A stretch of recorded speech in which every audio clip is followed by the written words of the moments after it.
আপনাদের সবাইকে স্বাগত জানাচ্ছি ক্রাউন সিমেন্ট অভিজ্ঞতার আলো অনুষ্ঠানে। প্রথম আলোর এই বিশেষ আয়োজনে আমরা আমাদের প্রাজ্ঞজনদের কথা শুনি। আজকে আমরা এসেছি বাংলাদেশের কিংবদন্তি শিল্পী, বাংলার গানের শিল্পী, প্রাণের শিল্পী সৈয়দ আব্দুল হাদীর কাছে। সৈয়দ আব্দুল হাদী ভাই, আপনি 1940 সালে আপনার জন্ম, সেই হিসেবে আপনার 85 বছর পার হয়ে গেছে।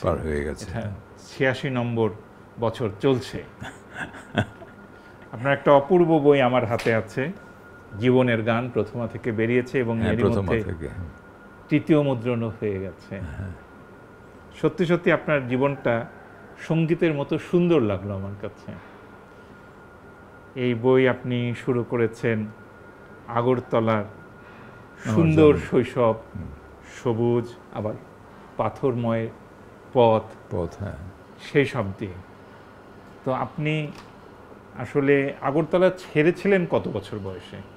আগরতলা ছেড়েছিলাম আমি, বয়সটা তো মনে পড়ছে না, তবে ক্লাস 4 পাশ করার পরে চলে এলাম। তার মানে 9-10 বছর বয়সে এরকমই হবে। তার মানে 1947 সালে পাকিস্তান হয়ে যাওয়ার পরে আমার বাবা তখন ওই সিলেটে কর্মরত ছিলেন চাকরির সুবাদে, সেইখানে নিয়ে গেলেন বাবা আমাকে, কারণ বুঝতে পেরেছিলেন যে নানা নানির স্নেহে যদি এইভাবে লালিত হতে থাকি তাহলে সম্ভাবনা কম। হ্যাঁ, আপনার শৈশব কেটেছে আপনার নানার বাড়িতে, এর কারণ একটা আপনি লিখেছেন বইয়ে, যে কেন আপনাকে। হ্যাঁ, রাইট, সেটা একটু বলবেন? হ্যাঁ, সেটা হচ্ছে যে ওই আমি আমার জন্মের আগে আমার নানির একটি পুত্র সন্তান জন্মেছিলেন, তো কিন্তু জন্মের পরপরই তিনি মারা যান। তো নানি সেই সাংঘাতিক রকম অবস্থা হয়ে গিয়েছিল যে সারাদিন কান্নাকাটি করতেন। এখন আমার বাবা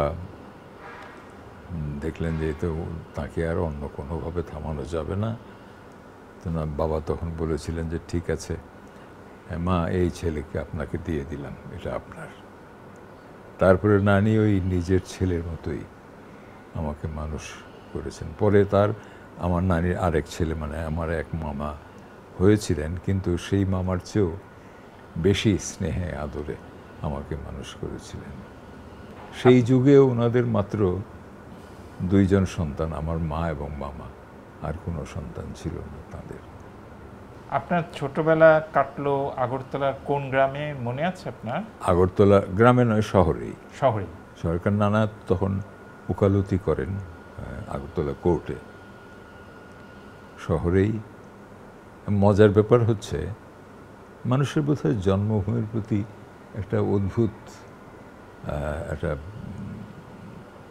আকর্ষণ, একটা অদ্ভুত একটা, আমরা যেটা বলি নারীর টান। নারী তো ওখানে পোতা আছে। হ্যাঁ, তো সেই টানে আমি এই কিছুদিন আগে, বৎসর 2-1 আগে গিয়েছিলাম। তা আমি জানি না, মানুষের স্মৃতি একটা অদ্ভুত জিনিস। সেই সময়কার প্রতিটি ডিটেইলস আমার মনে আছে। আমার বাসাটি কোথায় ছিল। আপনি বলেছেন আপনার বইয়ে যে আপনি বলেছেন যে আমি নিজের বাড়ি নিজে খুঁজে বের করবো, আমাকে তোমরা নিয়ে সাহায্য করো না, এবং আপনি খুঁজে পেলেন। একেবারে প্রথম খুঁজতে হয়নি, যে গিয়ে যেখানে দাঁড়ালাম যে হ্যাঁ ওইটাই আমাদের বাড়ি ছিল। এবং এই আগরতলার প্রতিটি রাস্তাঘাট এখন অনেক পরিবর্তন, অনেক রাত দিন পরিবর্তন, কিন্তু তারপরেও আমি যেমন রাজবাড়িতে গেলাম, আমার পরিষ্কার মনে আছে রাজবাড়ির 2টো জোড়া দিঘি ছিল, 2 পাশে 2টো জোড়া দিঘি ছিল, মাঝখানে রাস্তা রাজবাড়িতে ঢোকা। ঠিক তেমনি আছে, আমি ঠিকই পেয়েছি গিয়ে নাট মন্দিরকে পেয়েছি, রাজবাড়ির যে নাট মন্দির ছিল সেসব পেয়েছি। অবশ্য অনেক পরিবর্তন হয়ে গেছে এখন। তারপরেও এখনও দেখলাম আগরতলা একটা বেশ সুন্দর ছিমছাম শহর। আর আপনার প্রথম স্কুলের আপনার নাম বইয়ে আছে, আপনি আপনার প্রথম স্কুলটা তো উমাকান্ত একাডেমি। এই উমাকান্ত। নামটি কিন্তু রবীন্দ্রনাথের রাখা, রবীন্দ্রনাথের রাখা। হ্যাঁ এই নামটি, হ্যাঁ। তার তার তার একটা বিশাল মূর্তিও ওই স্কুলটার সামনে আছে রবীন্দ্রনাথের। আর আপনি ছোটবেলায় ওই সময় রেডিও ছিল না, না, গ্রামোফোন ছিল রেডিও না। যখন প্রথম আসলো আমাদের শহরে, আমরা সব দল বেঁধে ছেলেরা গিয়েছিলাম দেখতে, যে রেডিও দেখতেও গিয়েছি। দেখতে গিয়েছিলাম একটা রেস্টুরেন্টে, তখন রেডিওটা এসেছিল। আমরা অধীর আগ্রহে ওখানে তাকিয়ে দেখতাম, আশ্চর্য হয়ে যে এটার ভিতর থেকে কথা বেরোয়।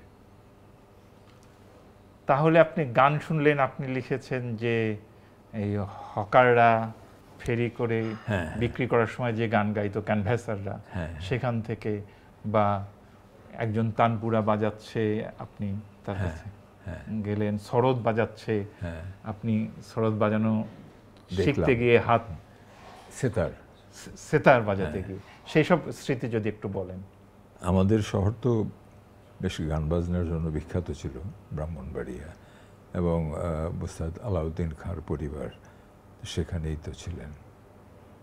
তো এই আমার চেয়ে বয়সে একটু বড়, কিন্তু খুব বন্ধুত্বের সম্পর্ক ছিল আমার রাজা হোসেন খান। খুবই গুণী একজন সুরকার ছিলেন। তো আমার বাসার কয়েকটা বাসা পরেই ওদের বাসা ছিল। তো ওখানে সে রেয়াজ করত সেতার। আমি স্কুলে যেতাম ওই রাস্তা দিয়ে, শুনে আমার প্রচণ্ড আকর্ষণ হলো যে এইটা কি, তো শিখতেই হবে। তাকে গিয়ে ধরলাম যে ভাই এটা তুমি আমাকে শেখাও। তো উনি আমাকে পাঠিয়ে দিলেন। তখন ব্রাহ্মণবাড়িয়া একজন বাদ্যযন্ত্রী, এবং বাদ্যযন্ত্র তিনি তৈরিও করতেন, উস্তাদ ছিলেন। উস্তাদ তিনি তার কাছে পাঠিয়ে দিলেন, উস্তাদ ইসরাইল। তা আমি তার কাছে গিয়ে বললাম এরকম আমি তো এটা শিখতে চাই। তো উনি একটু সন্দেহ প্রকাশ করলেন যে আমি কি শিখতে পারবো, এটা অসম্ভব। তবু তিনি বললেন আচ্ছা ঠিক আছে এসো। তো কয়েকদিন প্র্যাকটিস করলাম, শেখালাম, একটু কোনো গতের একটু এদিক সেদিক শিখলাম। তারপর হাতের আঙুল তারের ঘষায়, এটা কিন্তু খুব কষ্টকর, হয়ে গেল, ফোসকা পড়ে গেল। তো আমি বাজাতে পারছি না। উস্তাদজি বলছে বাজাও বাবা। তা আমি যে উস্তাদজি পারছি না। তো উনি হাসতে হাসতে বললেন বাবা এইটা তোমার কাজ না, তুমি বরং গান করো। আমি গুনগুন করে গান করতাম। বলছে গান করো, অনেক ভালো করবে, এটা তোমার কাজ না। এই যে আপনার একটা অনন্য সাধারণ অভূতপূর্ব কণ্ঠস্বর, এটা কি ছোটবেলাতে তো আর এত ভারী ছিল না, কিন্তু নিশ্চয়ই মধুর ছিল। হয়তো বা। তখন তো একেবারেই, আমি তো শুরু করেছি যখন আমার বয়স 20-21 বছর বয়স, তখন থেকে গান গাওয়া। তো তখন এখন নিজে ওই সমস্ত গান শুনলে খুব লজ্জাই লাগে যে বাচ্চা মানুষের মতো একটা কণ্ঠ। এমনকি শুনে থাকলে বুঝবেন, হেমন্ত মুখোপাধ্যায়ের যে প্রথম যে গানগুলো রেডিওতে তিনি গিয়েছিলেন, সেগুলোর একই অবস্থা। এটা বোঝাই যায় না যে এটা বয়সের সঙ্গে সঙ্গে হেমন্ত মুখোপাধ্যায়ের কণ্ঠ হয়। আপনার শৈশবের ক্যানভাসারের কণ্ঠে শোনা গানগুলো কি এখন মনে আছে আপনার? হ্যাঁ, একটু গুনগুন করে শোনাবেন? গুনগুন করে তো শোনাতে পারবো না, তাহলে আবৃত্তি করে আমি এমনি বলছি, আবৃত্তি করে বলছি যে এই ব্রাহ্মণবাড়ি ওই ওখানকার আগরতলা লোকাল ভাষায় চুলকানি সম্পর্কে। তখন তো ওই চুলকানির তখন তো আর এইরকম টেলিভিশনে অ্যাড হ্যান ত্যান এগুলো তো ছিল না। তখন ওই ক্যানভাসার বলতো এদেরকে, এরা বিভিন্ন জায়গায় চোঙ্গা নিয়ে ওই অ্যাডভার্টাইজ করতে। তো কীভাবে সে করতো, খাউজ্জানি বড় জ্বালা সজনী, শেষে উঠে পোড়ানি, খাজ্জানি বড় জ্বালা সজনী, রাজবাড়ি গিয়া দেখি রাজা খাও যায়, রানী খাও যায়, আরও খাজায় চাকরানি, খাজ্জানি বড় জ্বালা সজনী। এখন মনে আছে আমার, এখন তো আর পারবো না গাইতে, খাজ্জানি বড় জ্বালা সজনী, এরকম ছিল সবটা। দেবব্রতর একটা আমি ইন্টারভিউ শুনেছিলাম, উনিও তো আপনাদের এলাকারই মনে হয়। উনি ওই রাস্তার বাউলরা, ফকিররা যেসব গান গাইতেন, ও ও ও সেসব দিয়ে খুবই অনুপ্রাণিত, অনেক মনে রাখতে পারেন। তো আপনাদের ওই এলাকাটা আসলে গানেরই, গানের, হ্যাঁ। সেখান থেকে আবার তিতাস একটি নদীর নাম, সেই অদ্বৈত মল্লবর্মণ, অদ্বৈত মল্লবর্মণের। কিন্তু আপনি ছোটবেলায় ওই রোমান্টিক তিতাস কি আর নেই, কিন্তু এখন নেই। আপনি তো ওস্তাদ রেখে ছোটবেলায় গান শেখেননি। হ্যাঁ, এটা স্বীকার করতে আমার দ্বিধা নেই যে একেবারে যে নাড়া বেঁধে গান শেখা উস্তাদের কাছে, সেটা আমার ভাগ্যে হয়নি। কিন্তু হারমোনিয়াম বাজানো শিখলেন কিভাবে? নিজে নিজে। এটা ওই সময়ই? হ্যাঁ, ওই সময়। তারপরে আপনারা পূর্ব বাংলায়, পূর্ব পাকিস্তানে চলে এলেন, আপনি গেলেন সিলেটে। সিলেট, হ্যাঁ। তারপরে স্কুল আর কোথায় কোথায় হলো? সিলেটে স্কুলে পড়লাম, তারপর বাবা ওখান থেকে বদলি হয়ে গেলেন অনেক দূরে, সেই রংপুরে বদলি হয়ে গেলেন। তখন বাবা দেখলেন যে না, এইভাবে তার সঙ্গে সঙ্গে যদি আমাকে রাখেন তাহলে পড়াশোনার একটা ইচ্ছেদ পড়বে। তো সেই জন্য উনি আবার আমার নানা তখন চলে এসছেন ব্রাহ্মণবাড়িয়া, আগরতলা থেকে। তো ওই নানার কাছে আবার। তাহলে আপনার ম্যাট্রিক হলো কোন স্কুল? ম্যাট্রিক হলো আমার Annada model high school, Brahmanbaria. এটাও বেশ বিখ্যাত স্কুল। কারমাইকেল কলেজে পড়েছেন 6 মাস। কারমাইকেল কলেজ, তার ওইখান থেকে পাশ করার পরে তার বাবা তখন রংপুরে। তো বাবা আমাকে কারমাইকেল কলেজের একটা ছবি পাঠালেন, দেখো কি সুন্দর কলেজ, তুমি এইখানে আসো, তোমাকে আমি সাইকেল কিনে দেবো। ওই কলেজটার দেখে, ওটা ছবি দেখে এবং সাইকেলের লোভে গেলাম, কিন্তু টিকতে পারিনি বেশি দিন, ভালো লাগে না। আমার চাচা তখন ছিলেন ঢাকা, তিনিও সরকারি চাকরি করতেন, ঢাকাতে ছিলেন। তো ওই চাচার, আমি কিছুতেই থাকবো না রংপুর, তো বাবা চাচার কাছে পাঠিয়ে দিলেন। পরে তো ঢাকা কলেজে ভর্তি হলেন? ঢাকা কলেজে তখন পড়লাম। আপনার আব্বা হচ্ছে ইস্ট পাকিস্তান সিভিল সার্ভিস, উনি এডিসি ছিলেন, পরবর্তীতে ডেপুটি সেক্রেটারি হয়েছে। সেই সুবাদে তার বদলির চাকরি ছিল। কিন্তু আপনার সঙ্গে আপনার বাবার সবসময় একটা মধুর নৈকট্য এবং মধুর দূরত্ব ছিল। তখনকার দিনে সবারই কিন্তু এই ব্যাপারটিই ছিল, আসলে মধুর নৈকট্য আছে, ওর সঙ্গে সঙ্গে দূরত্ব আছে একটা, কারণ একটা সার্টেন লেভেলের বেশি অগ্রসর হওয়া যেত না। বা যেমন একটা উদাহরণ দিই, বাবার সামনে কখনো চোখ তুলে কথা বলিনি, মানে বলতে পারতাম না, বলার সাহসী হতো না। আবার আপনার মধ্যে আমি একটা দেখলাম একটু নিষ্ঠুরতা। আপনার আব্বা যখন পটুয়াখালীতে এডিসি, আপনাকে ডাকলেন, ঢাকা থেকে অন্য শিল্পীরা গেলেন, আপনি যান নাই। এইটা মনে হলে আমার এখন একেবারে এত খারাপ লাগে যে নিজেকে শাস্তি দিতে ইচ্ছা করে, যে বাবার এইটুকু মানে অনুরোধ রাখতে পারলাম না। অনেকে গিয়েছিলেন, গোলাম মোস্তফা গিয়েছিলেন, ওই যে আমাদের অভিনেতা গোলাম মোস্তফা, অনেকে গিয়েছিলেন, কিন্তু আমাকে নিতে পারলেন না। তা আপনার আব্বা মারা গেছেন আজ থেকে 30-35 বছর আগে, কিন্তু আজও আপনি ওই যে পটুয়াখালীতে যান নাই, সে কথা মনে রেখে? পটুয়াখালীতে যাই নাই। তারপর বাবা চাইতেন তো যে যাই, একটু তার কাছে বসি, কথা বলি, কিন্তু আমি তো কতক্ষণে বাবার কাছ থেকে সরে আসব, সেই কিন্তু আপনি চেষ্টা এখন করতাম। নিজে যখন বাবা, আপনার 3 মেয়ে, তিনজনই প্রতিষ্ঠিত, কিন্তু দেশের বাইরে থাকেন, এখন তো আপনি বোঝেন যে সন্তানেরা যদি একটু বাবার কাছে এসে বসে কত ভালো লাগে। এখন বুঝি বলেই তখন আরো বেশি কষ্ট পাই যে এই সুখ থেকে আমি পিতা মাতাকে বঞ্চিত করেছি। আপনার মায়ের কথা একটু বলবেন। মা মা তো ছিলেন সম্পূর্ণভাবেই গৃহিণী। মাত্র আপনার অনেক ভাই বোন। হ্যাঁ 7-8 পাশ করা মহিলা, তখন তো বিয়ে হয়ে গেছে। তো তার কিন্তু মায়ের একটা অদ্ভুত জিনিস আমি দেখেছি, আমি আজও পর্যন্ত আমার মায়ের যে ব্যক্তিত্ব, এটা খুব কম দেখি, খুব কম মহিলার মধ্যেই দেখি। 7-8 পড়া মহিলা কিন্তু ওই পড়াশোনা করতেন, বই পড়তেন খুব। আপনার আব্বাও তো বই পড়তেন এবং আপনার আব্বাও গান করতেন। গান করতেন, হ্যাঁ। এবং তাকে আমি আমাদের বাঙালি পরিবারে শাশুড়ি বলতে যেরকম একটি চিত্র ফুটে ওঠে, আমার মা সম্পূর্ণ আলাদা ছিলেন।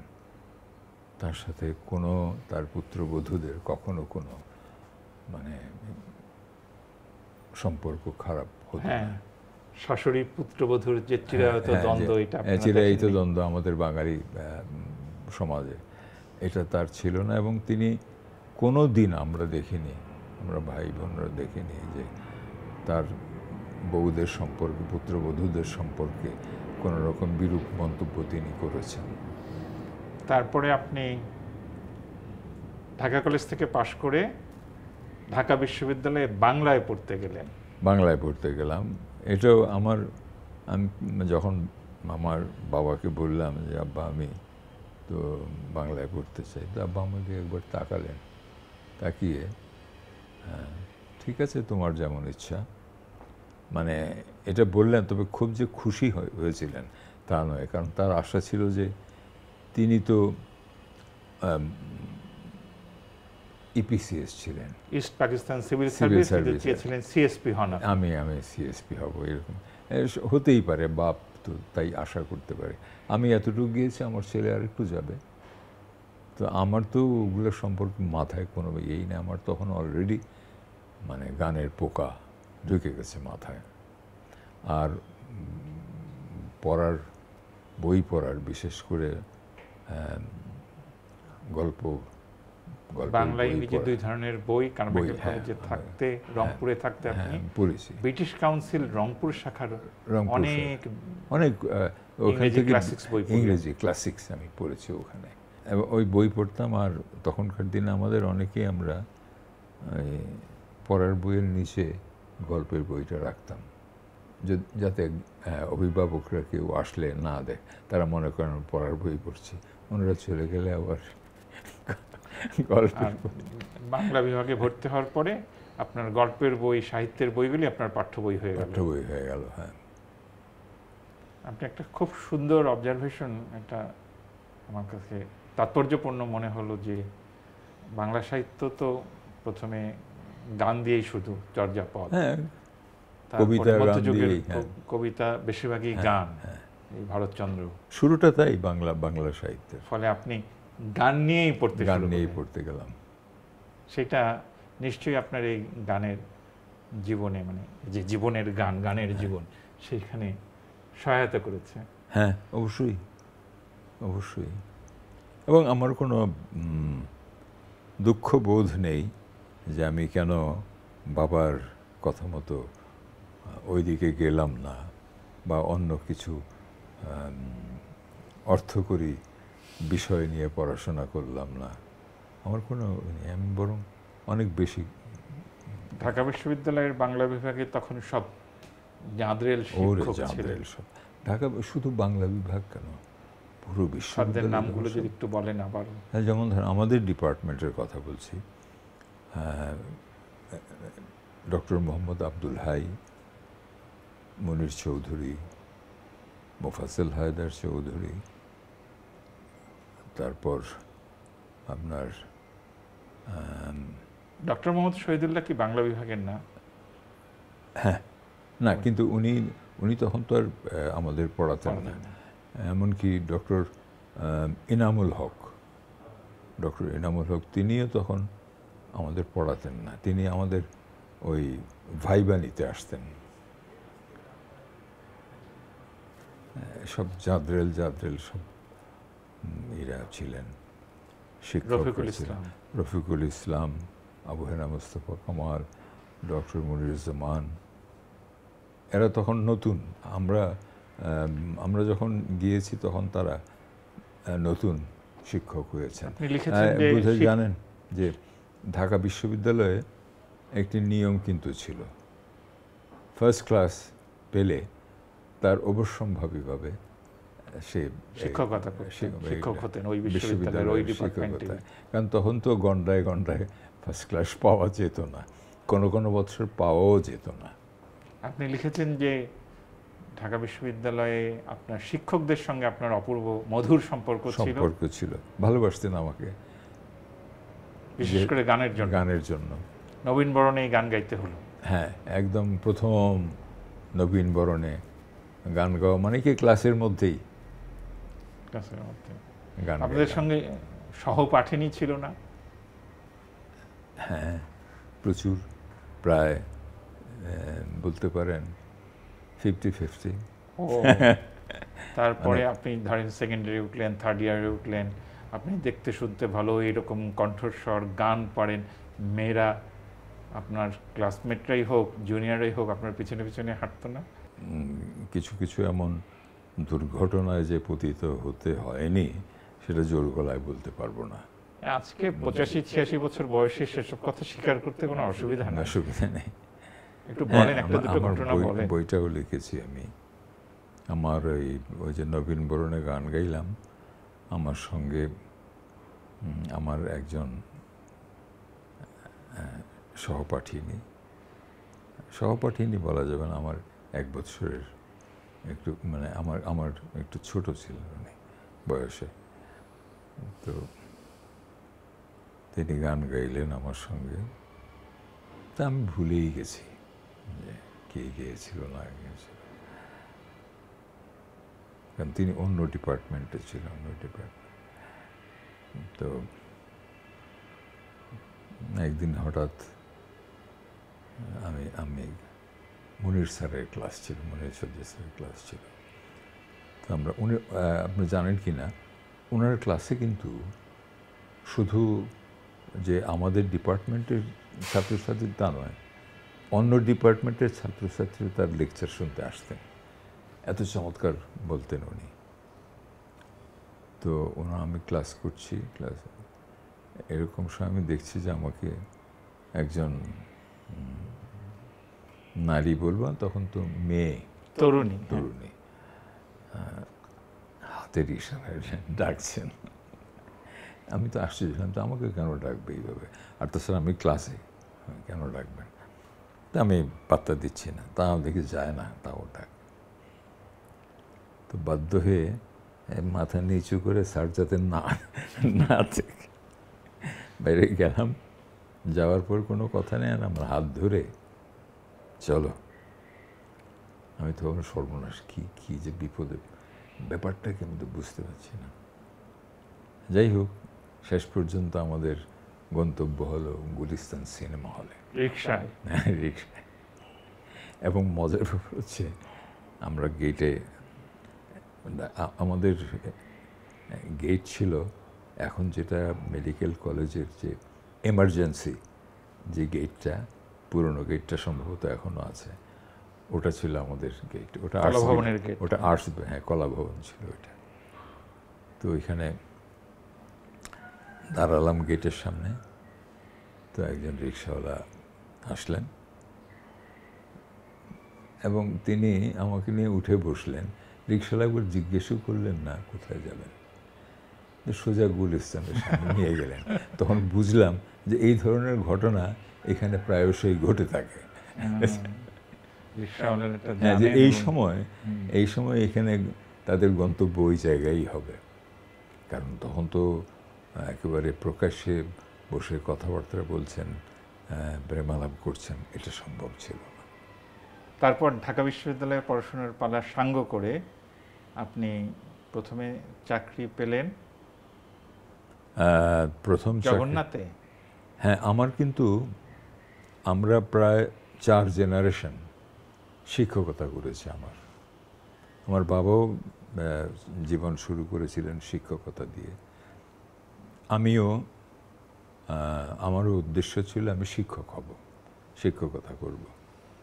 তো জগন্নাথ কলেজে ভর্তি হলাম, আর জগন্নাথ কলেজে শিক্ষকতা শুরু করলাম। তখন প্রিন্সিপাল ছিলেন প্রফেসর সাইদুর রহমান, আমাদের এই যে শফিক রহমানের পিতা।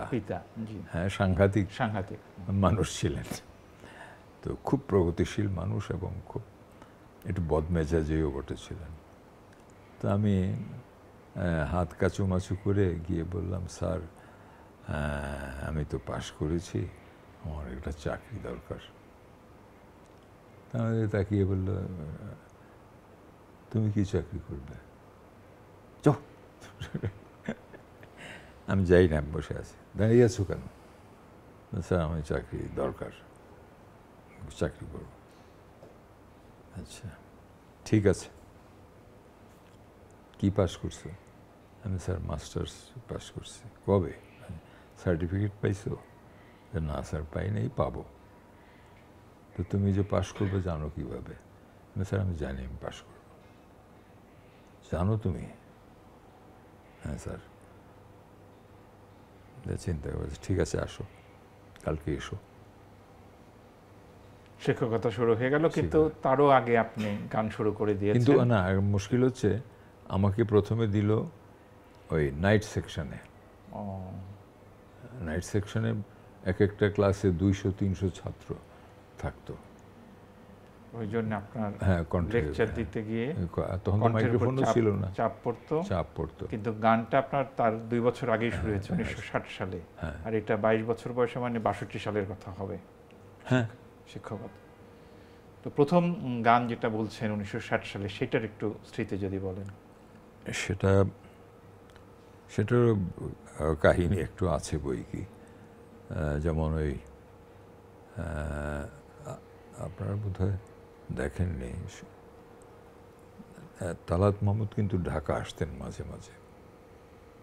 তো তিনি একবার এলেন, আমরা যখন ছাত্র, আমি তখন SM হলে থাকি।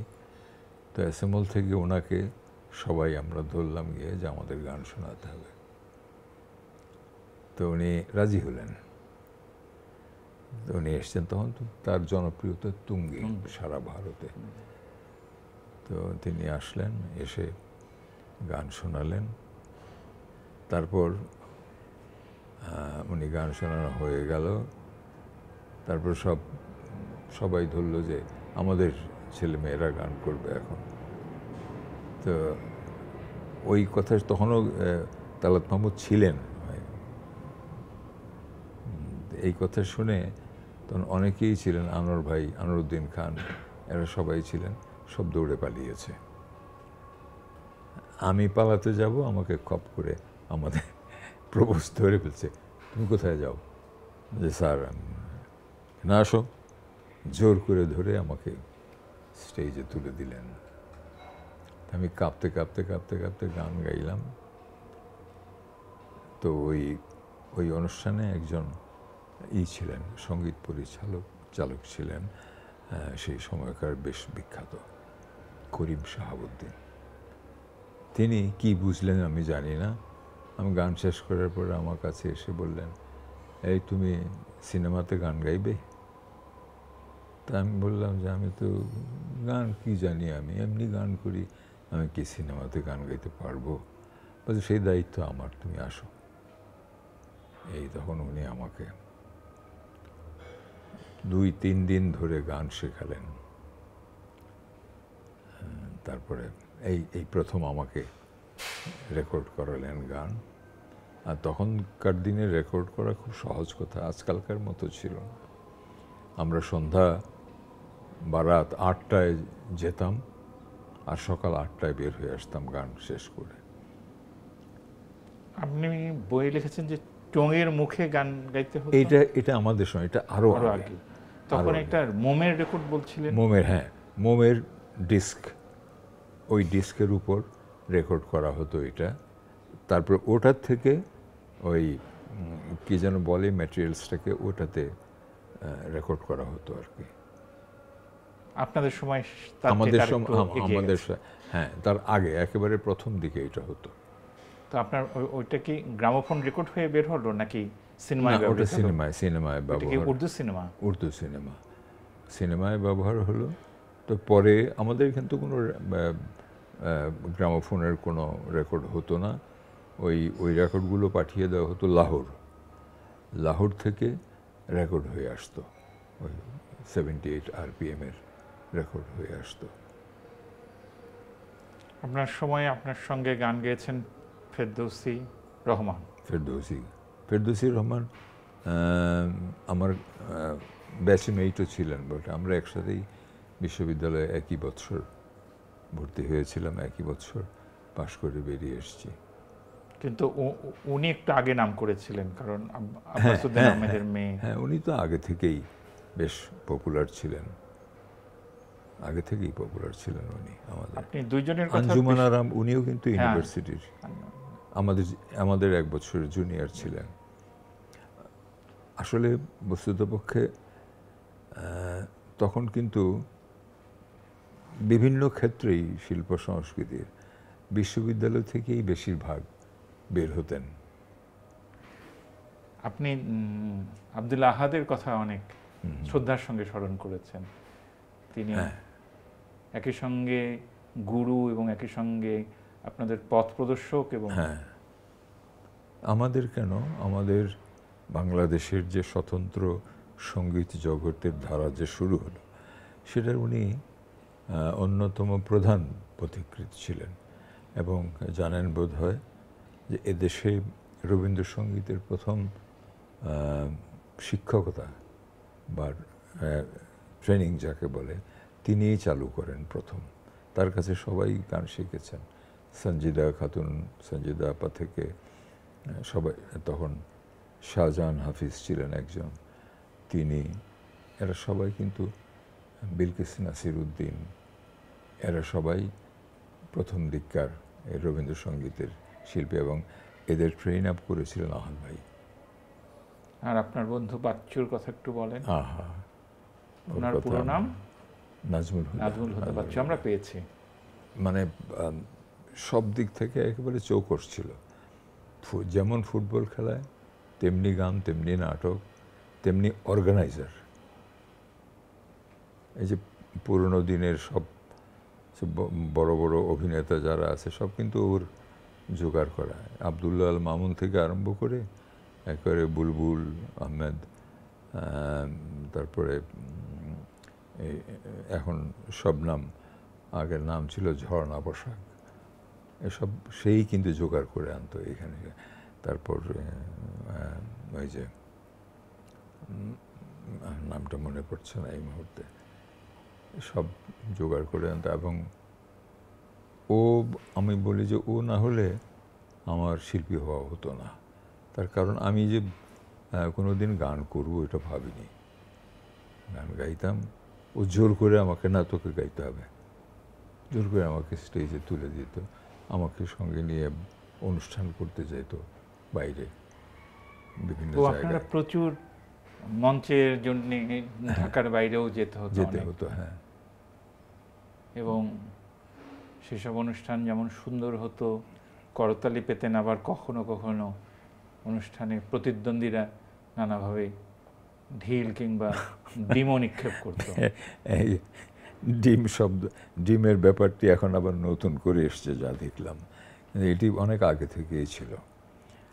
পছন্দ না হলে পচা ডিম। তাও আমার মনে আছে একবার কার্জন হলে অনুষ্ঠান হচ্ছে, তো আমাদের সিনিয়র যারা, সোহরাব হোসেন, তারপর এইরকম শিল্পী যারা ছিলেন, এবং আমাদের একটু কাছাকাছি জাহিদুর রহিম, রবীন্দ্রসঙ্গীত একেবারে প্রথম দিককার শিল্পী আমরা, এরা সব গান গাইছে। আর আমরা জুনিয়র যারা, তার পেছনে বসে আছি, আমরাও গাইতে হবে।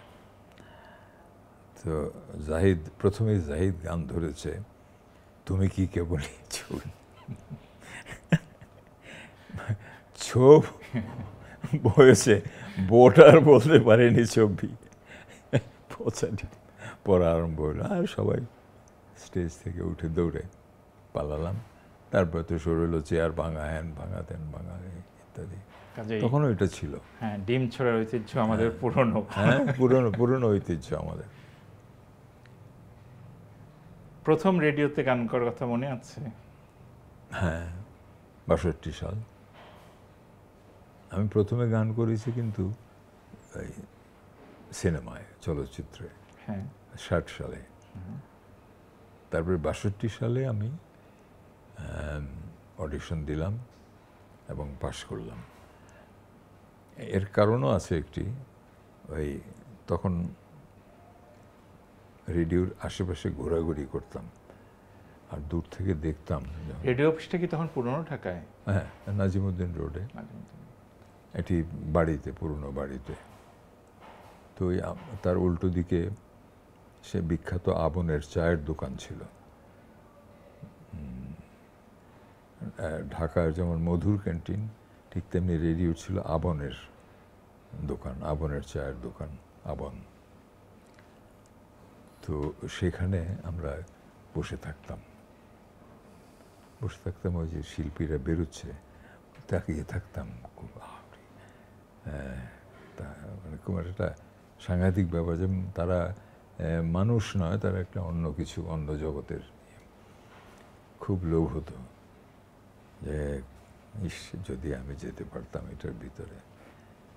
তা আমার বাবা ব্যাপারটি জেনে গেছেন যে আমি ঘুর ঘুর ঘুর ঘুর করছি। তারপরে ইতিমধ্যে আসলো ওই 62-তে সম্ভবত শাহবাগে চলে আসলো রেডিও।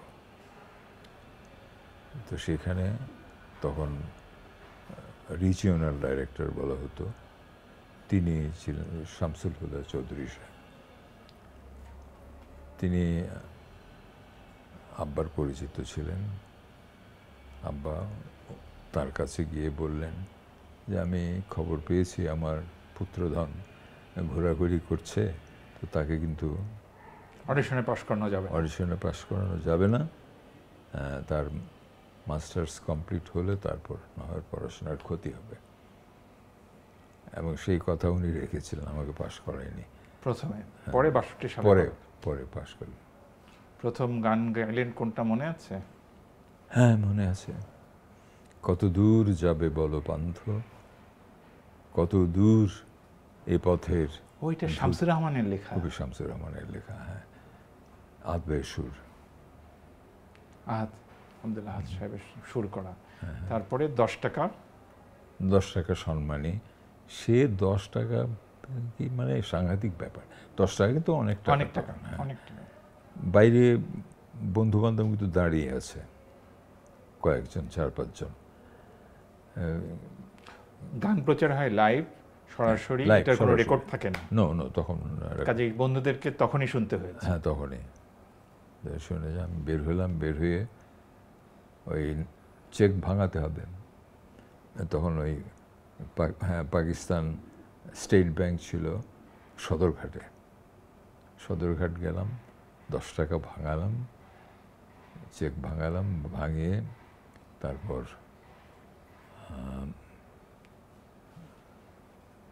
একটা রেস্টুরেন্ট ছিল তখন খুব নাম করা, মানে সবাই এর মধ্যে খাইতে পারতো না, যেতে পারতো না। মিরান্ডার কোর্টের উল্টো দিকে মিরান্ডার রেস্টুরেন্টে 4 জন বন্ধু বান্ধব আমরা, আমাকে নিয়ে খেলাম, কাটলেট খেলাম, চা খেলাম, মনে আছে আমার এখনো। কাটলেট তখন খুব একটা, হ্যাঁ, মিরান্ডার হোটেল ওই সময় কাটলেট একটা বিশেষ খাবার ছিল। বিশেষ উপলক্ষেই সবাই কাটলেট খেতে পারতো। আচ্ছা, এই কাটলেট খেলাম, চা খেলাম, তারপর খেয়ে সিনেমা দেখলেন। পাশেই মায়া সিনেমা, তখন নাম ছিল এটার মায়া সিনেমা হল। সেখানে সিনেমা দেখলাম। তারপরেও আমার পকেটে কিছু টাকা পয়সা রয়েছে। 10 টাকা শেষ হলো? হ্যাঁ, শেষ হলো না। আর প্রথমে টেলিভিশনে গান গাইলেন কবে? টেলিভিশনে গান গাওয়ার আগে আমি টেলিভিশন চাকরি নিয়ে নিলাম। ও, আপনি টেলিভিশনের প্রডিউসার ছিলেন? হ্যাঁ, জানুয়ারি 65-এ টেলিভিশন হলো। এই ডিআইটি অফিসটা কোনটা, এটা কোথায় ছিল? এই যে যেটা এখন রাজুক ভবন, ওইটাতে, ওইটাই, মানে স্টেডিয়ামের পেছনের ওই জায়গাটা। হ্যাঁ ওইটাই, বঙ্গভবন থেকে বের হয়ে এলে। হ্যাঁ রাইট। এটা কবি শামসুর রহমানের, এবং সুর ছিল আনোয়ার ভাইয়ের, মানে আনোয়ারউদ্দিন খানের। বলাকারা যত দূরে যায় উড়ে, তত দূরে যাবে এই উজ্জ্বল জীবনের গান। মানে আছে এখন। এরপরে তো আবার বাংলাদেশের স্বাধিকার আন্দোলন শুরু হয়ে গেছে, আপনাদেরকে দেশপ্রেমমূলক গান গাইতে হচ্ছে। হ্যাঁ, তখন মঞ্চে মঞ্চে ঢাকা বিশ্ববিদ্যালয়ে। তখন হ্যাঁ, বিশেষ করে তখন সব সাহিত্যিকরা মিলে, হাসান হাফিজুর রহমান ছিলেন তার উদ্যোক্তা, মিলে একটা সংগ্রাম পরিষদ করলেন। তো আমি সব আর্টিস্টদের নিয়ে একটা সংগ্রাম পরিষদ করলাম, বিক্ষুব্ধ শিল্পী সমাজ, শিল্পী সংগ্রাম পরিষদ। এটা ওই আমাদের শহীদ জননী জাহানার ইমাম বইটিতে, জাহানার ইমামের যে 71-এর দিনগুলো বইটিতে এটা বলা আছে শিল্পী সংগ্রাম পরিষদ হিসাবে। আমার কোথাও বলা আছে ওখানে, আমি যেটা অর্গানাইজ করেছিলাম। তো কিন্তু নামটা অরিজিনালি লিখেছিলাম বিক্ষুব্ধ শিল্পী সমাজ। হ্যাঁ, ওই আপনার একটা মিছিল করছেন, ওইটার সামনে ব্যানারে লেখা আছে ব্যানারে লেখা থাকতো। তো সেখানে আর দেশের বিভিন্ন জায়গায় আমরা অনুষ্ঠান করতে যেতাম, এই উদ্দীপনামূলক গানের অনুষ্ঠান করতে যেতাম। এইভাবেই দেশাত্মবোধক গান তো তখন করতেই হতো। এরপরে 1971 সাল মুক্তিযুদ্ধে শহীদ আলতাফ মাহমুদ আপনাকে দিয়ে গান করিয়েছিলেন এবং আপনাকে 150 বছরের পুরনো তানপুরা দিয়ে গেছিলেন। এটা যদি আমাদেরকে একটু বলেন। এই তানপুরাটা ছিল ভারতের একজন ওস্তাদের। সেখান থেকে আলতাফ ভাই কী করে তার কাছে এলো তানপুরা, এবং তিনি, আমরা যখন ওই লুকিয়ে আমার বাসায় স্বাধীন বাংলা বেতারের জন্য গান রেকর্ড করি, তখন এই তানপুরাটি আলতাফ ভাই নিয়ে এসেছিলেন। তারপরে আপনারা গান রেকর্ড করে, হ্যাঁ, সেইটা আমার কাছেই ছিল। গানগুলি আমাদের গেরিলারা যারা ঢাকা আসতো তাদের হাত দিয়ে স্বাধীন বাংলা বেতার কেন্দ্রে আলতাফ মাহমুদ পাঠিয়েছিলেন। কিন্তু সেগুলো পৌঁছেছে কিনা বা পৌঁছেছিল কিনা এটা বলতে পারবো না, কারণ তার কিছুদিন পরেই কিন্তু আলতাফ ভাই শহীদ হলেন 1971 সালের 30শে আগস্ট। তার বাড়িতে পাকিস্তানি সৈন্যরা ঘিরে ফেললো। তাকে দিয়ে কোদাল খুঁড়ে মাটির নিচে থেকে অস্ত্র বের করলো এবং তার কপালে বেনেট দিয়ে চার্জ করা, ওনার কপালটা ঝুলে, এই ভুরুটা ঝুলে পড়েছিল। তারপরে তো তাকে আমরা আর পেলাম না। নৃশংসভাবে তাকে হত্যা করা হয়, পাকিস্তানিরা এটা করে। তারপর বাংলাদেশ স্বাধীন হলো, তো নতুন পরিস্থিতি। তারপর চলচ্চিত্রের গান তো জনপ্রিয় হতে শুরু করলো। আপনার স্বাধীনতার আগে আপনার গাওয়া গানগুলির মধ্যে সিনেমার গান কি কি মনে পড়ে, বা 72 সালের পরে কোন গানগুলোর কথা বেশি? তখন কিন্তু উর্দু ছবি বেশি হতো, উর্দু ছবি বেশি হতো। এই প্রথম গানটি যেই গাইলাম, ওই গানটিও তখন বেশ জনপ্রিয় হয়েছিল, উর্দু গান। মনে আছে কথা? হ্যাঁ হ্যাঁ। कोई तो सुख का है प्यारा, कोई पाए ना सहारा, ये क्या संसार है भगवान। মানে কি এটা? कोई तो सुख का है प्यारा, কারো জীবনে সুখ, সুখ কা হে প্যারা মানে সুখ তাকে ভালোবাসে, অর্থাৎ কই তো পায় না সাহারা, এবং কারো তো কোনো সাহারা নেই, মানে কোনো আশ্রয় নেই। ইয়ে কেয়া সংসার হে ভগবান, এটা কি কি সংসার হে ঈশ্বর। সে গানও ছিল ওই রকমই, মানে একেবারে সেই মোহাম্মদ রফির স্টাইলের গান। খুবই কষ্ট হয়েছিল গাইতে। যাই হোক, এই গানটাও খুব পপুলার হয়েছিল এবং মঞ্চে গেলে এই গান আমাকে গাইতে হতো। এরপরে আপনি আবার টেলিভিশনের চাকরি ছেড়ে দিয়ে পরে এই গ্রন্থ সরকারি চাকরি নিলেন। সরকারি চাকরি নিলাম। একই সঙ্গে আপনার চাকরি চলছে, গান চলছে। বিয়ে হলো কত সালে? 66। আপনি তাকে পছন্দ করলেন দেখে, উনি ওই ঘটনাটা বলেন আমাদের উষা ভাবি। উষা ভাবির পুরো নাম কি? ফখরুন্নাহার। ওনাকে প্রথম দেখলেন কার বাড়িতে? আমার এক বন্ধুর বাড়িতে, একটা ঘরোয়া আসরে। এটা কোথায় বাসাটা?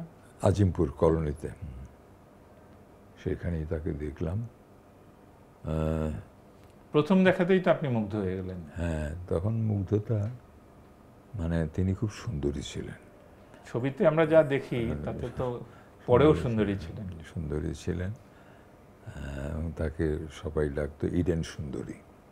ইডেনের নাকি? হ্যাঁ, ইডেনের। এই তো ওই আজিমপুর কলোনি আর কলোনির, হ্যাঁ, পাশাপাশি।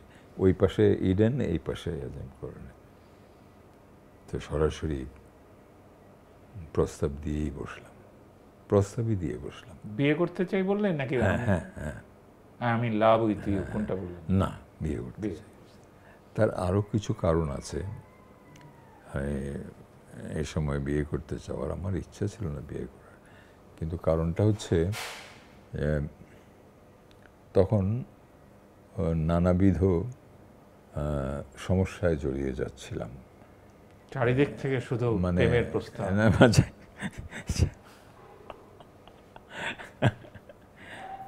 সেসব দিনের কথা এখন মনে হলে হাসি পায়। তখন তো বেতারে গান করা মানে সাংঘাতিক ব্যাপার ছিল একটা। রেডিও আর্টিস্ট, ওরে বাপরে, সাংঘাতিক ব্যাপার। তো তখন আমার নামধামও কিছু হতে শুরু করেছে মোটামুটিভাবে। তো মাঝে মাঝে বিপদগ্রস্ত হতাম। গান শেষ হওয়ার সঙ্গে সঙ্গে রেডিওতে ফোন কল। হ্যাঁ, এইটা একটা নিয়ম ছিল। গান শেষ করার সাথে সাথে, আপনি জানেন কি করে? আপনার বইয়ে? ও আচ্ছা। তখন ওই যে ডিউটি রুম বলতো এটাকে, ওখান থেকে চেক নিতে হতো। তো সেখানে দেখা যেত যে টেলিফোন অপেক্ষা করছে। তারপরে তখনই ছিল অধিকাংশই সুগন্ধি লেটার প্যাডে চিঠি আসতো। কাগজটার মধ্যেও সুগন্ধি ঢালা থাকতো, আবার ফুলের পাপড়ি, গোলাপের পাপড়ি। গোলাপের পাপড়ি দেয়া এই থাকতো। তো কিছু বিপদেই পড়েছিলাম। এসে হাজির হতো না? হ্যাঁ, এরকম হয়েছে। এমনকি আমার বিয়ের পরেও একবার হাজির হয়েছিল। তুলকালাম কাণ্ড। হ্যাঁ, তখন যদি ওই দিন আমাকে মাসিমা মানে নিতুন কুণ্ডু, তার মা, আপনারা একই বাসায় একই বিল্ডিং পাশাপাশি ফ্ল্যাট। নিতুন কুণ্ডুর মা, হ্যাঁ, উনি তো আপনাদের বাচ্চা প্রথম যে, হ্যাঁ, উনি কি অরূপা? না, লাবণী। হ্যাঁ, লাবণী। তো ওই খুব আদর করতেন আমাদের। উনি আদর করতেন, মানে যে বাচ্চা, দুইটা ছেলে, এক মেয়ে, তারা সংসার করছে, খুব আদর করতেন। তো উনি ওই দিন না থাকলে, ও ফ্ল্যাটে এসে হাজির হয়েছে? হ্যাঁ, আপনার বাড়িতে এসে হাজির হয়েছে। এবং সে যখন আমার স্ত্রী তাকে ধরেছে, তখন ভেবাচেকা খেয়ে বলে, আমাকে তো উনি আসতে বলেছেন। ও আচ্ছা, তাহলে ও আসুক, বসো তুমি, একসাথেই কাটবো দুজনকে। রান্নাঘর থেকে বটিও নিয়ে এসে নিতুন ধর মা এসে, এই করিস কি, হ্যাঁ করিস কি, কোনো রকম। ওইসব কথা মনে হলে এমন হাসি পায় এখন। সেই জন্য তাড়াতাড়ি বিয়ে করে ফেলতে হলো। তো বিয়ের আগে কয়েকদিন ঘোরাফেরা করতে হলো? বৎসর দুয়েক। তো ভালোই ঘোরাফেরা করেছেন, খারাপ না। হ্যাঁ, বছর ওই সময়ে বছর দুয়েক। এটা 1964 সাল, 66। আপনার 36 বছর বয়স। হ্যাঁ। তো তখন আপনার আব্বা বললেন যে ঘোরাঘুরি করার দরকার নেই, বিয়ে করে ফেলো নাকি? না, আমার এক বন্ধু ওই বাবার কাছে প্রস্তাব নিয়ে গেলেন যে এইরকম।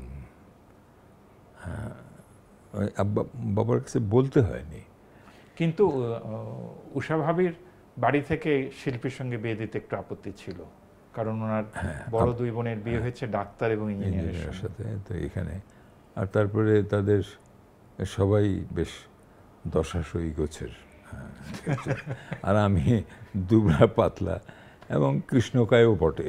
না, বাংলাদেশের তুলনামূলক রূপে আপনাকে তো সেই না দুধে আলতাই বলতে হবে। তো এই তারা প্রথমে রাজি ছিলেন না, কিন্তু ফরচুনেটলি তার বড় বোনের সাথে আবার আমার ক্লাসমেট, একজন ব্যাচমেট, আমার খুব ঘনিষ্ঠ বন্ধু, তার বিয়ে ঠিক হয়েছে। তো আমি তখন টেলিভিশনে আমাকে দেখতে গেলেন ওনার বড় ভাই, স্ত্রীর বড় ভাই। দেখে তার বোধহয় পছন্দ হলো না, তিনি এইরকম দশাশয় এরকম ভরসায়, তো বোধহয় পছন্দ হলো না, তার অভিব্যক্তিতে আমি বুঝলাম। তখন আমার বন্ধু বলছে, চিন্তা করিস না, হয়ে যাবে। ঠিকই হলো। কিন্তু বাবার কাছে যখন প্রস্তাব নিয়ে গেল আমার বন্ধু, বলল যে হ্যাঁ ঠিক আছে, আমি রাজি আছি, কিন্তু ওকে আমার এখানে থাকতে হবে। আপনার একটা স্বভাব ছিল পালানো। তো অদ্ভুত। আপনি লিখেছেন যে অনেক সময় মনে হয় আমি এসকেপিস্ট কিনা। এসকেপিস্ট না, আপনি শিল্পী, তো জীবন থেকে তো আর পালানো যায় না, একটা জায়গা থেকে পালানো। কেন জানি আমি এসকেপিস্ট না, আমার এখনো মনে হয় এসকেপিস্ট। আমি বলছি জীবন থেকে তো পালানো যায় না, আপনি জায়গা থেকে পালাতে পারেন। হ্যাঁ, কিন্তু জীবন তো আপনার সঙ্গেই আছে। জীবন থেকেই তো পালাবার চেষ্টা করেছি অনেকবার। না, মনে হয় না। এরপর আমরা আমজাদ হোসেনের কথায় আসি। হ্যাঁ, আমার বন্ধু মানুষ। কারণ আমার জন্ম 65-তে, তো ততদিনে আপনি তো বিখ্যাত। কিন্তু আমি গান যখন রেডিওতে শুনতে শুরু করেছি, তখন তো এই বাংলাদেশ বেতারের গানের ডালি, অনুরোধের আসর, দুর্বার, তারপরে রেডিওতে ওই যে সিনেমার প্রচারগুলো হচ্ছে, গোলাপি এখন ট্রেনে, লাঠিয়াল, এগুলি সম্পর্কে আধা ঘন্টা করে অনুষ্ঠান হতো। আপনাদের গানগুলি বাজতো। তো এই আছেন আমার মুক্তার, এই গানটা তো মনে হয়, হ্যাঁ, এটা একেবারে তখন আমার একদম সিগনেচার টিউনের মতো হয়ে গিয়েছিল। এটার একটি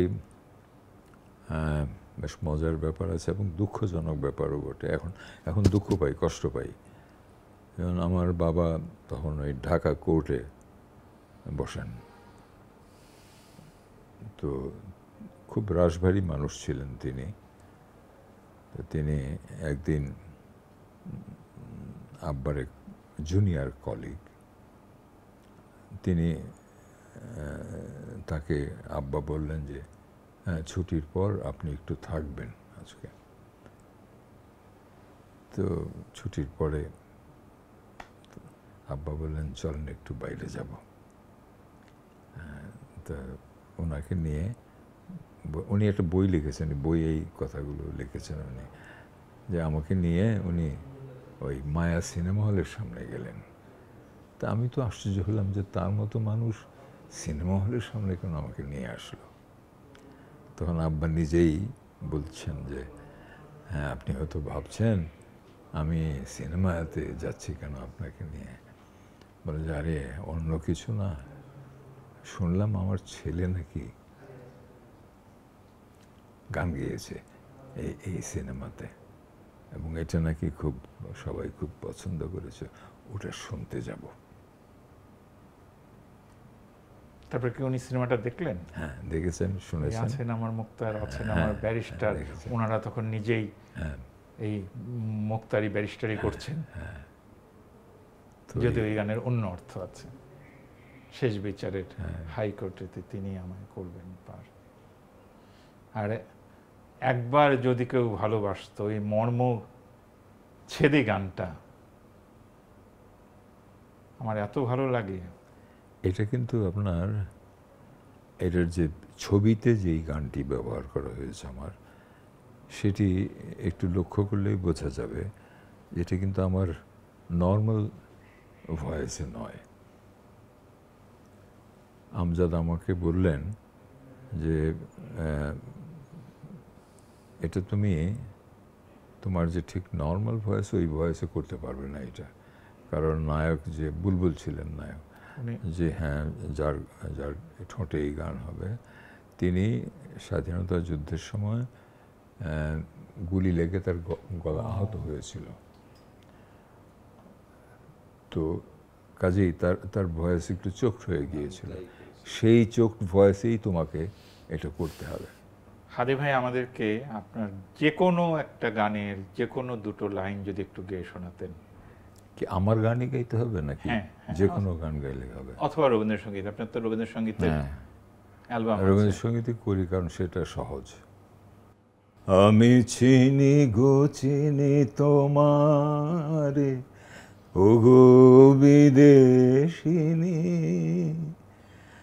আমি চিনি গো চিনি তোমারে, ওগো বিদেশিনী, তুমি থাকো সিন্ধু পারে, ওগো বিদেশিনী, তুমি থাকো সিন্ধু পারে, ওগো বিদেশিনী, আমি চিনি গো চিনি তোমারে, ওগো বিদেশিনী। অনেক ধন্যবাদ। আপনি লিখেছেন আপনার বইয়ে, রবীন্দ্রনাথ ঠাকুর নিজে বলতেন যে বাঙালিকে আমার গান গাইতেই হবে। হ্যাঁ, আমার শতবৎসর পরে হয়তো আমার কবিতা কেউ মনে রাখবে না, কিন্তু আমার গান মনে রাখতেই হবে, এত কনফিডেন্ট ছিলেন উনি। এবং সত্যি তাই, রবীন্দ্রনাথের গান আমাদেরকে গাইতেই হয়। আচ্ছা, আমরা আবার আগের আলোচনায় আসি যে আমজাদ হোসেন তো নিজে গান লিখতেন, সুর দিতেন, তাই তো? সুর কি ওনার দেওয়া? না, সুর দিতেন না, তবে উনি আইডিয়াটা দিতেন, এমনকি গুনগুন করেও একটা আইডিয়া দিতেন উনি। অনেক সময় গানের প্রথম লাইনটিও উনি বলে দিতেন, এইরকমভাবেই গান। লাঠিয়াল, গোলাপি এখন ট্রেনে, সুন্দরী, কসাই। তো আপনি গোলাপি এখন ট্রেনে, সুন্দরী এবং কসাইয়ের জন্য পরপর 3 বার জাতীয় চলচ্চিত্র পুরস্কার পেলেন। হ্যাঁ, হ্যাঁ। এর পরেও 2 বার পেয়েছেন। এর পরেও 2 বার পেয়েছি। 21 পদক পেয়েছেন। সেখানে আমার একটু বলার আছে, সেটা হচ্ছে যে ওই 3 বারের পরেও আমি বেশ কয়েকবার পাওয়ার মতো গান আমার ছিল, কিন্তু ততদিনে গানের ভিতর, ততদিনে এই সমস্ত পুরস্কারের ভিতর ভেজাল ঢুকতে আরম্ভ করেছে। এরপরে আমি যে পেলাম আবার 2 বার, ওটা আমি নিজে জুরি বোর্ডে থাকলে আমি দিতাম না ওই গানের জন্য, আমি নিজেকেই দিতাম না। তার আগে আমার বহু ভালো ভালো গান গিয়েছে, কিন্তু দেয়া হয়নি। যাই হোক, 21 পদক পেয়েছেন। আমি এটা কাউন্ট করি না। তারপর না, এটা আমি কাউন্ট করি না 21 পদক, কারণ 21 পদককে যেই জায়গায় নামিয়ে আনা হয়েছে গত কয়েক বছর, সেখানে এটা বললে আমি বরং আমার কাছে তো সুখকর মনেই হয় না, বরং বিরক্তিকর মনে হয়। কোন জায়গায় নামিয়ে এনেছে? শুধু 21 পদক কেন, 21 পদক স্বাধীনতা, চোরটাকেও স্বাধীনতা পদক দিয়েছে। এমন এমন লোককে, আমি বিগত আমলের কথা বলছি, এমন এমন লোককে 21 স্বাধীনতা পদক, রাষ্ট্রীয় পদকগুলো দেওয়া হলো, রাষ্ট্রীয় পদকগুলো দেওয়া হয়েছে, যাদের নামই কেউ জানে না, কেউ জানে না। আমি গানের লোক, আমিই জানি না নাম। আমাদের ক্ষেত্রেও মানে একই কথা। সাহিত্যের ক্ষেত্রে হ্যাঁ, একই দিয়ে যখন কেউ চেনে না তখন আবার প্রত্যাহার করে নিয়েছে অনেক। গতবারই তো এরকম ঘটনা ঘটেছে সাহিত্যের ক্ষেত্রে। হ্যাঁ ঠিক। তারপরে আমরা কলুষিত করেছে। আমরা মেরিল প্রথম আলো আজীবন সম্মাননা পুরস্কার আপনার হাতে তুলে দিতে পেরে নিজেদেরকে ধন্য মনে করিয়েছিলাম। আপনাদের, আপনি যে গ্রহণ করে আমাদেরকে কৃতার্থ করেছেন। না, এটা আপনাদের মহানুভবতা। আপনার সহশিল্পীদের সম্পর্কে কি বলবেন? সাবিনা ইয়াসমিন, তার সঙ্গে আপনার সম্পর্ক বিশেষ রকম মধুর ছিল। হ্যাঁ, কারণ ওকে তো একেবারে যখন ফ্রক পরা সাবিনা তখন থেকে আমি চিনি, কারণ ওর বড় বোনদের সঙ্গে আমি গান করতাম। তো হ্যাঁ, ওর সাথেই আমার সবচেয়ে বেশি গানও গাওয়া হয়েছে ওর সাথেই, শতাধিক। কত যে সংখ্যক এটা আমি ঠিক বলতে পারি না। অনেকেই জিজ্ঞেস করে আপনি কত গান গেয়েছেন জীবনে। অনেকেই দেখি বলে ফেলে আমি 10,000 গেয়েছি, আমি 20,000 গেয়েছি, বা ইত্যাদি ইত্যাদি। এটা ঠিক নয়। 10,000 20,000 গান সোজা কথা নয়, সোজা কথা নয় একদম। এটা কিন্তু বেফাস বলে ফেলে কথা। তো আমি সেটা বলি না, আমি বলি যে দেখো আমি তো হিসাব রাখিনি, সেটা 500 হতে পারে, 5,000ও হতে পারে, আই ডোন্ট নো। রোনা লায়লার সঙ্গে আপনার একটা ভুল বোঝাবুঝি হলো, এরপর 10 বছর 12 বছর গান হয়নি। এটা খুব দুঃখজনক, সম্পূর্ণ ভুল বোঝাবুঝি, এবং এটা একটা নীতিগত ব্যাপারে। এখানে আমি একটা কথা বলি, এটা হয়তো নিজের প্রশংসা করা হবে, কিন্তু তারপরেও বলি, এটা প্রশংসা নয়, এটা আমার গর্ব যে আমি আমার নীতিকে জীবনে কোনো দিন কোনো কারণে বিসর্জন দিইনি। এটা আমি উত্তরাধিকার সূত্রে পেয়েছি, আমার পিতার কাছ থেকে পেয়েছি। এবং রোনা লায়লার সাথে যে আমার ব্যাপারটি ঘটল, সেটাও কিন্তু নীতিগত ব্যাপারে। সেটা বিস্তারিত বর্ণনা করার সময় এটা অনুষ্ঠানে 57-58 জন শিল্পী ছিল, সবার একটা করে গান গাওয়ার কথা ছিল। রোনা লায়লা দ্বিতীয় গানটা গাইবার যখন প্রস্তুতি নিচ্ছিলেন তখন তাকে বলা হলো যে সবাই একটা করেই গান গাইবে। কারণ ওখানে তো সাবিনা, ফেরদৌসী, সবার মতো শিল্পীরাও ছিলেন। তাদের সময় তো মানুষ শুনতে চেয়েছে আরও গান, কিন্তু তারা গান নেই ওই নীতি রক্ষা করে। কিন্তু তিনি সেটা না করে যখন গাইতে গেলেন, তখন আপেল মাহমুদ ছিলেন অনুষ্ঠান ঘোষণার দায়িত্বে। সে কিং কর্তব্য বিমূঢ় হয়ে গেলেন যে কী করবে সে, আমার দিকে তাকাচ্ছে কেবল। তখন আমি গিয়ে ওকে বোঝালাম যে এটা করাটা ঠিক হবে না, তাহলে অন্যদের কাছে কি জবাব দেবো আমরা। এই থেকেই ঘটনাটার সূত্রপাত। উনি খুব পরে তো ভুল বোঝাবুঝির অবসান হয়েছে, আপনারা আবার গান করেছি, এবং তার ছবিতেই গান করেছি, তার নিজের ছবিতে। তিনি সেই ছবির নায়িকাও ছিলেন। ও, সেই ছবিতে? হ্যাঁ, সেই ছবিতে। আপনি সরকারি চাকরি থেকে অবসরে গেলেন 1998 সালের দিকে। 1998 সালে, হ্যাঁ। অনেকদিন হলো। তখন 57 বছর বয়সে রিটায়ার করতে হতো। এরপর আপনার আব্বা মারা গেলেন। আমার বাবা মারা গেলেন, তারপর মা মারা গেলেন। ওই সময়টা আমাদের উষা ভাবির ক্যান্সার। মা, হ্যাঁ, ক্যান্সারে ভুগছিলেন। মা মারা যাওয়ার 1 বছর পরে আমার স্ত্রীও মারা গেলেন। তার মানে আমি এতিমও হলাম, বিধবাও হলাম। রবীন্দ্রনাথের মতোই আপনাকে অনেক মৃত্যু দেখতে হলো। হ্যাঁ, যদিও সৌভাগ্যবান যে আপনার 3 কন্যারত্ন আছে, তারা প্রতিষ্ঠিত এবং তারা বিদেশে। তাদের জন্যই বেঁচে থাকা এখন। তা ওরা আপনাকে আমেরিকায় গিয়ে অভিবাসী হতে বলে না, গ্রিন কার্ড নিতে বলে না? তারা অনেক চেষ্টা করেছিল আমাকে নেওয়ার জন্য, আমি রাজি হইনি। বাংলাদেশে আপনি একা একা ঢাকা শহরে আছেন। হ্যাঁ, কিন্তু সমস্যাটা হচ্ছে যে দেশ ছেড়ে আমি বেশি দিন কোথাও থাকতে পারি না। আমার দেশটা একেবারে নেশা আছে, অনেক দেশ ভ্রমণের নেশা আছে। এবং